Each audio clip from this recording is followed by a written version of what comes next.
ok donc sama gars yi ñu continuer si beneen balise bu bees donc tey jii dañuy jàng avec la balise footer ni nga xam ni noonu la ñuy créer footer tout simplement. Alors donc balise footer n'est-ce pas, donc ma def fi H3 balise footer. Alors ñu créer par exemple benn footer n'est-ce pas, comme ni ma leen ko expliquer sànq. Donc footer c'est tout simplement par exemple benn pied de page. Donc souvent information yi ñu fay exposé mooy information yi nga xam ni c'est par rapport au droit d'auteur lu ñuy woowee copyright, wala par exemple nga bëgg fa def des informations de contact wala ay liens yoo xam ni daf lay rediriger par exemple peut-être ces réseaux sociaux yi et pas mal de choses, n'est-ce pas, pied de page. Mais le plus souvent, n'est-ce pas, information yi nga xam ni dafa relative ak droit d'auteur lan fay def.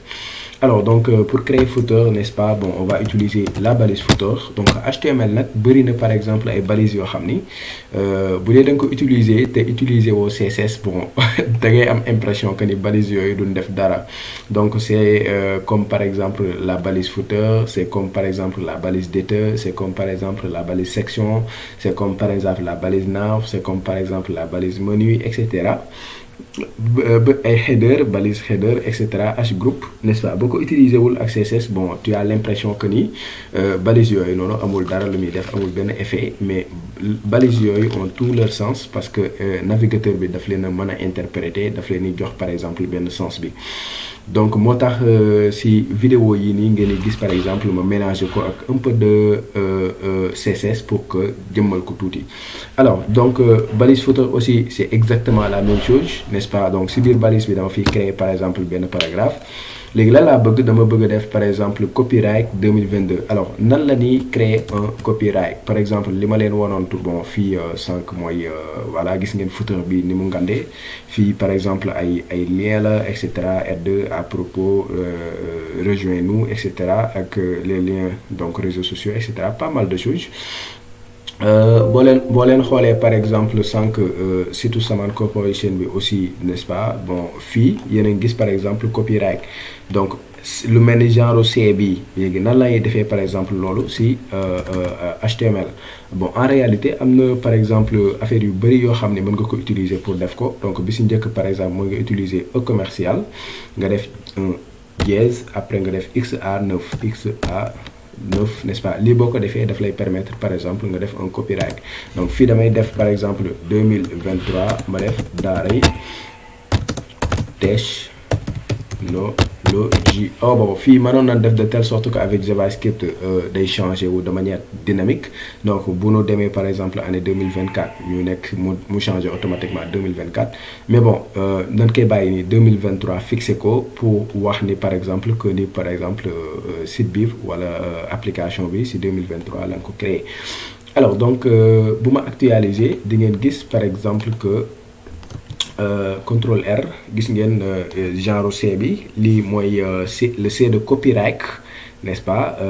bu neexoon sax mën nañ bind copyright en toutes lettres comme par exemple ni ko en fait surtout Saman bi amee, gisoo fii copyright la def doog a indi icône C bi. Donc fii bu neexoon ñu def copyright, ñu def 2023 daaray technologie. Alors pour def copyright donc bi première méthode la Esperluette. Donc am na ñu koy woowee Esperluette, am ñu koy woowee aussi e commercial, c'est la même chose. Donc Esperluette nga def dièse XA9.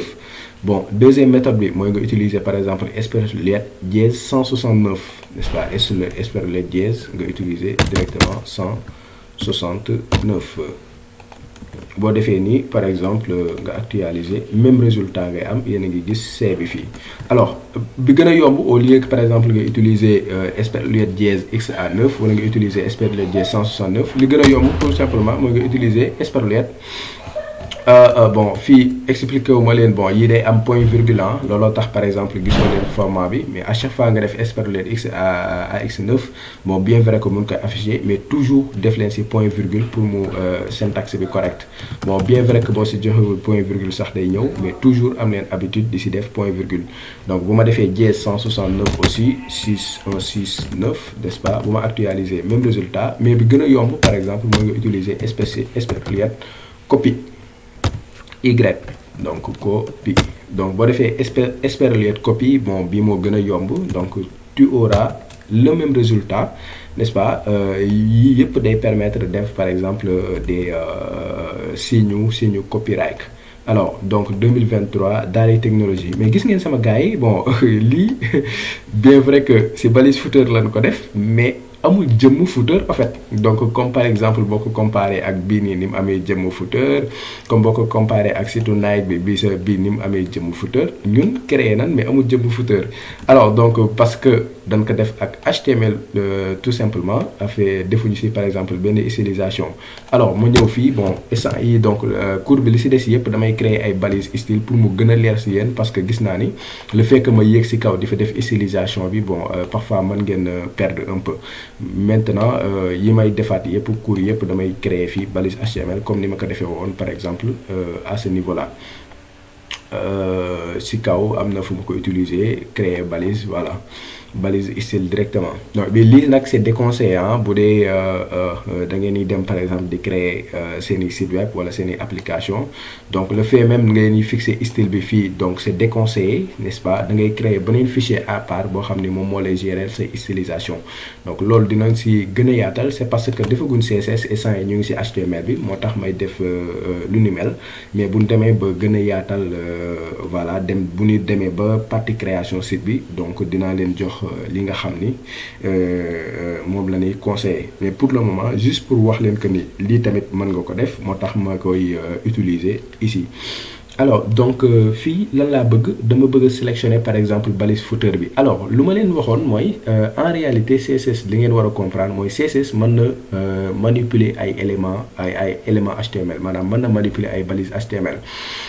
bu loolu mooy lan? Si nga créer benn fichier index.html nga créer fi 5p, bu la neexee nga ni man deuxième p bi rek laa bëgg a sélectionner, ma daal di koy par exemple def couleur rouge, n'est-ce pas? Léegi boo bëggee sélectionner deuxième bi, bu la neexee nga jox ko classe wala ID, par exemple comme bu doon footer 5 footer nga am, bu la neexee nga identifier deuxième footer bi nga jox ko classe, wala tout simplement nga jox ko identifiant. Voilà, donc ID ak classe en réalité ay attributs la yoo xam dañuy identifier une balise spécifique pour nga mën ko sélectionner, pour nga mën a def ay modifications si CSS comme ni ñu ko tàmmee di ko defee. Alors mais li ngeen war a comprendre mooy aussi nom balise tamit sélecteur la, maanaam tey jii bu doon dama bëgg a sélectionner par exemple footer bi, comme benn footer rek lan war a am si page, bu ma neexee ma utiliser nom balise bi footer, ma def directement les accolades. moo bëggoon a sélectionner paragraphe yi nga xam ni ñoo nekk par exemple ci fichier bi yëpp, damay def P, ma bëggoon a sélectionner lien yi nga xam ne ñoo nekk ci fichier bi yëpp, damay def A, etc. Donc man dama bëgg a sélectionner footer bi, comme footer bi benn la fi, n'est-ce pas? Bu doon ñaar la peut-être mën naa ñëw fii def ko classe wala identifiant pour identifier ko, mais comme benn la mën naa ñëw fii directement def footer, ma ne ko sélectionner ma footer yëpp yi nga xam ni ñoo nekk ci fichier bi. Alors ginnaaw bi ma ko sélectionner, dama bëgg a def ay stylisation. Donc première stylisation bi mooy texte bi dama koy centrer. Donc vous voyez gis nga texte bi centré wul. Bon avant may centrer même dama koy jox benn background couleur. Donc ban background couleur, bon en bleu clair, yes 45, am na A1FF, A1FF, n'est-ce pas? Donc bleu clair, n'est-ce pas? Bu ma actualiser di ngeen gis ni gën na am jëmm, voilà. Donc lu ci des mooy ma centrer ko couleur bi, couleur bu ma neexee yes 45 A1FF. Alors donc pour centrer ko bu ma neexoon ma utiliser directement text align center. Alors donc fii boo ko defee nii da koy centrer, mais bon le plus souvent en fait da ngay gis ñeneen di utiliser par exemple technique bi pour centrer, ñu utiliser par exemple justify content center. Alors justify content center nag dafay am beneen propriété CSS bu ñu àndal, muy display flex. Alors heure boo gisee display flex maanaam mooy yow mi nga xam ne sélectionné naa la muy balise footer bi, amal flexibilité utiliser tout l'espace nécessaire ci ce conteneur, maanaam fi nga xam ni foofu nga nekk, utiliser espace bu nécessaire bi yëpp. Bu ma defee display flex, bu ma actualiser da ngay gis moom bépp espace boo xam ni mën na ko jël rek daf koy occuper. Léegi d'accord, ci espace boobu nga mën a jël, alors mën naa def par exemple un justify, n'est-ce pas, content, après nga def center. Donc toujours jàpp leen ni bu dee da ngay centrer ak justify content center, forcément da ngay def display flex, n'est-ce pas, ñoom ñaar ñuy ànd. Bu ma defee cliquer fii automatiquement mu centré ko bu doon bëgguma par exemple mu jël flexibilité par exemple mu jël am flexibilité am l'espace ma neexoon ma def tout simplement texte align center pour mu centré ko fii boo xoolee donc li mu war a occuper rek lay occuper ci espace mais boo bëggee mu occuper tout l'espace nécessaire dans ce cas da ngay utiliser display flex mu occuper espace bi yëpp après nga utiliser justify content center pour que mu mën ko centrer. Alors donc déjà bon padding bi yéen a ngi gis par exemple fii mën naa ko gën a wàññi n'est-ce pas ma def fii maintenant padding ma ne ko utiliser uniquement 5 pixels alors fii bu ma actualiser n'est-ce pas bon gën a wàññeeku yéen a ngi gis parce que sànq dafa bëri woon de trop display flex bi moo ko waraloon. Alors bon ma wàññi ko avec 5 pixels fii boo defee par exemple 2 pixels da nga gis ni dana gën a wàññeeku n'est-ce pas alors donc on peut laisser 5 pixels n'est-ce pas footer couleur bi dama ko bëgg a changer par exemple ma def ko couleur bu weex pourquoi pas alors donc bu ma neexoon damay def tout simplement un color white ma def ni white n'est-ce pas mu def ko en couleur blanche mais en fait man j'aime beaucoup en fait les dièses et trucs là donc fii damay def par exemple FFF mu defal ma ko en couleur blanche voilà donc comme ni nga ko gisee am na benn affaire boo xam ni c'est beaucoup plus joli n'est-ce pas gën na nduru ak footer avec CSS juste avec quelques manipulations on parvient à avoir quelque chose de très joli donc gis ngeen sama gars yi avec CSS bon te jàngagun CSS donc après bu nu commencer cours CSS ça va être quelque chose de très fun donc voilà donc lii c'est juste des ñambas yoo xam ne ñu ngi koy utiliser pour mën a jàng en fait pour mën a jàng justement HTML voilà donc cours bi day wéy pour l'instant damay arrêter fii vidéo bi donc c'était juste avec la balise footer ba beneen vidéo ñu jàng nu ni créer en fait un header voilà bon je pense avant header même mën naa leen a jàngal en fait nan la ñuy defee un caption personnalisé. Alors sama gars yi donc maa ngi yemale fii vidéo bi ba beneen vidéo ma wan leen nan la ñuy defaree par exemple benn caption personnalisé.